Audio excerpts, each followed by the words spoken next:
All right, we're in the GT500 with Mr. GT500 himself, Andy Speranza. What's happening? He's got a GT500 that's pretty bad. Well, a few of them. How many? Has it been this? No, it's not been the same one. You had the old. Yeah, you've had two of them. So anyway, he's a good buddy of mine. He asked me if I had it at the house today, and here he is. So I've got what? 24 miles on it, and somebody else is already driving it. So, all right, let's go for a spin. Man, it's an unfortunate series of events that lead me here today. Ken's air conditioning failed. Unfortunately, I don't have a fan motor for him, but I am in the seat of a 2020 GT500, and I'm more than excited to drive this thing. Apologize for not getting the AC going, but that's all right. Here we go. We got old Walter in my RV. We can stay in that tonight if we have to. Got Big Whitey over here, the full service AC van. All right, so you got different modes. You might want to just at least put it in sport mode. There you go. Very nice. The dash changes. I heard the exhaust just changed. Yeah, the exhaust changes. Which way should I go, Ken? Go right. You could rip it right up the on-ramp on 95. Yeah, for each mode, the exhaust changes, and you can change the exhaust yourself. Like right now, check this out. It feels much bigger in here than I had anticipated. See how quiet it gets? Yeah. So if you're pulling out, if you're pulling out of your normal, sport, track. Yeah, it's you know, the tranny. It's interesting. I haven't driven it a ton yet, but it's so badass how you can't really tell just putting around like this, but once we get on the highway, lots badass. But even like third, you know, half throttle, it just hits the gear so tight and it pops a little bit on each shift. So like the transmission is so incredible. The tip-in is phenomenal. I'm literally driving this car as if it was a manual transmission, as if I would tip in and disengage the clutch, and the transmission is doing it identically to the way that I would do it with a factory clutch. Obviously, if you have like a twin disc setup or a high horsepower setudon't it's gonna, you know, it may grab quick or it may chatter a little bit, but so smooth, this is incredible. I mean, I don't know how many DCT transmissions you've driven. I haven't driven many. I've been in a few GTRs that, to me, you know, and I don't know what was done to them or not, but they were kind of rough. You know, they kind of took off a little harsh, and this thing is super smooth. You know, to me. Liani has an Audi TTS which has a DCT transmission in it, and it's phenomenal. It really is nice. I've never driven a GTR to know. Yeah, I haven't driven anything like other than the GTR to say, or Ford Focus. So right now we can pull the paddles in. Yep. Free rev. Yep. And then it goes back into gear. Yep. And then once we get on the highway here, you can hold down the left paddle. Here's an interesting thing. I've seen this on the internet. You hold down the left paddle, and it will select the lowest gear possible, but it'll actually rev it all the way up. So like right now at 35 miles an hour. You can hold that down. If you hold the left down, so it says second is the gear you want to be in. Yep. Little 6,800 RPM shift. Brakes are Little early shift there. Incredible. Yeah, I think it sponges the hair. Got a merge here. Try not to follow any cars too close. No rock chips. Yeah, it's going to our buddy Steve Smith at Tint King for, well, first it's going to Dale for any paint correction, then up to Steve for tint, and the PPF for the front end. Nice, yeah, you definitely want to protect the front end of this car. Back to Dale for the full ceramic treatment. I think this color with some ceramic on it is going to be dripping, dude. I have a level of adrenaline going right now, like 10 Christmas mornings put together right now. I can't even begin to explain the elation that I feel. That's awesome, Andy. Really, really incredible. It's cool, like, you know, you can kind of get, not jaded, but like, I picked this up on the way back from Christmas vacation, and it was a lot of other stuff going on, and it really hasn't even hit me yet that you're driving my GT500. It hasn't, you know? yeah, I'm driving your GT500. Yeah, it's so cool, dude. I mean, I'm super pumped about it. As far as like what my plans are,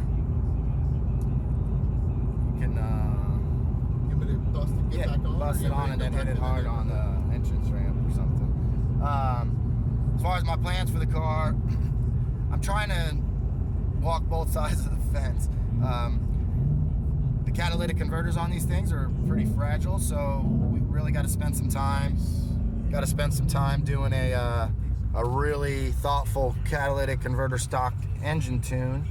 But then I also want to take the cats off and do 85 and, you know, go for that 9-second pass. So the good thing is the lethal cat deletes, you can swap them back and forth fairly easily. And Jared has that covered. Jared been putting a package together for that, and it's really something with a minimal upgrades. These cars are responding so well already. Yeah, we've got 2 of the first sets of pulleys. I'm sure the other tuners are getting them too, to try them out. And we'll have the pulleys and the cat delete pipes this week. So, and we've got a bunch of events coming up. We've got some private track rental stuff cooking real soon, and then we've got Streetcar Takeover in January 10th at Bradenton Motorsports Park, and then we've got that racing channel. They have their own event here, Palm Beach International Raceway, that's growing, and we'll be at that with this, of course. And I'm at Bradenton. We got all kinds of stuff going on. Yeah, lots of events coming up. So this has the Bang & Olufsen sound system, huh? Yeah, as far as options on this, guys, I got the base model, add the upgrade, I think it's called Technology Package, which adds the better stereo. I didn't get Recaros. I got the regular seats, you know, and I'm pretty happy with them. I like Recaros, but for me, I didn't like how much white was on them. I'm kind of a dirty person, and it's hard for me to keep that stuff clean. I noticed that also. Yeah. I think it would be incredible if they have matched the paint on the car, done some type of insert to complement the exterior, or even a black option. These have white on them too. Stitching, right? Or And, it's got the slight stripe in it, but it matches the center console here. But they're real comfortable, and I figured if I wanted a Recaro style seat, I could just do an aftermarket one that's just all black or whatever I wanted it to look like.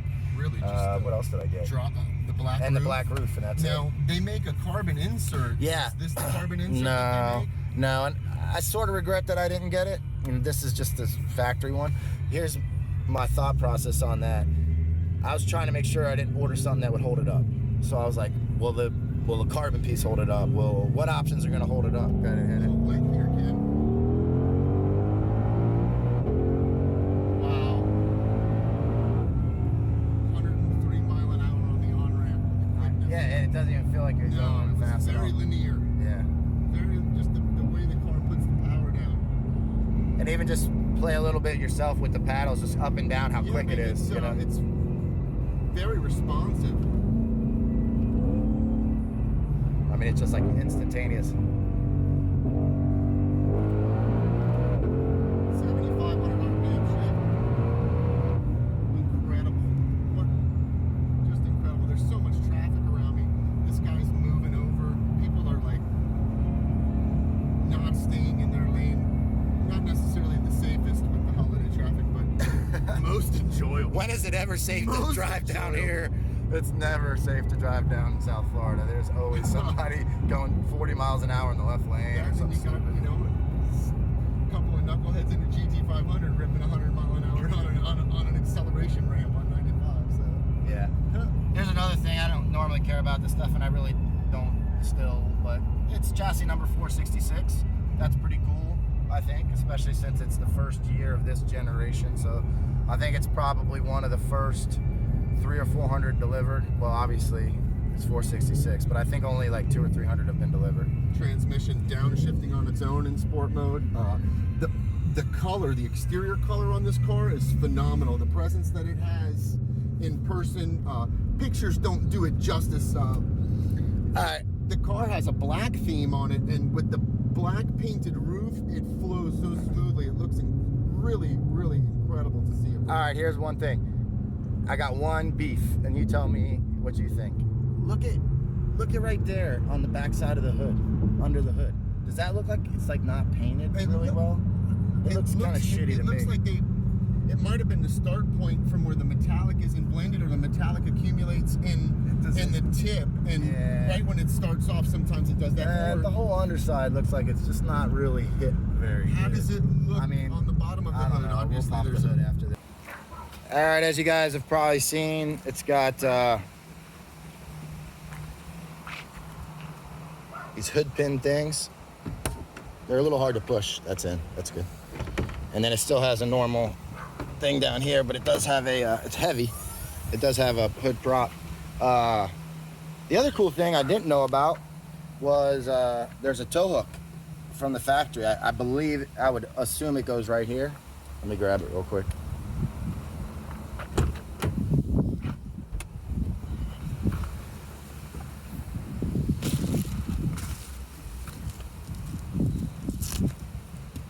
That's it right there.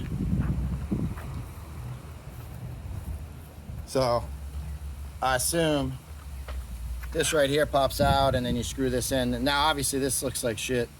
It's not meant for looks, but it is good to have a tow hook on the car when you're actually using it. So that's a good opportunity maybe for like an aftermarket, like better looking version that just stays on the car. I'd be up for that if it was black and it kind of blended in. Anyway, yeah, it looks, yeah, see, it's typical Ford, Andy. Like they never paint the underside of the hood or the engine bay at the same level. That's well, the thing is the clear that's on here is a little bit different. I think is what it is. Or they don't do the clear down here. Yeah, yeah. It might be a. I think what we're seeing on the back side of the hood is that, but it almost looks like a combination of it being a single stage and it's like just light on the coverage. No big deal. I'm nitpicking. The other cool thing I thought I like is quick latch makes the aftermarket version of these. Incredible. And I was a little worried about them though, because sometimes they're a little hard to mess with because the mounting point has to be perfectly lined up. Well, Ford thought of that. Look at that. It's not a, there's play in it, and then as the hood closes, it centers itself. I mean, that's badass. Self-centering hood latches. What, yeah. Like takes something that could be a rudimentary, difficult thing to do and makes it OEM. Yeah, like these, the aftermarket version of these, you have to make it perfect. And if you make it perfect and they get a little tweaked, you gotta mess with them constantly. So, really cool move there. Anyway, let's see. Thank you, Ronald Hooley. Badass job. We'll take it from here.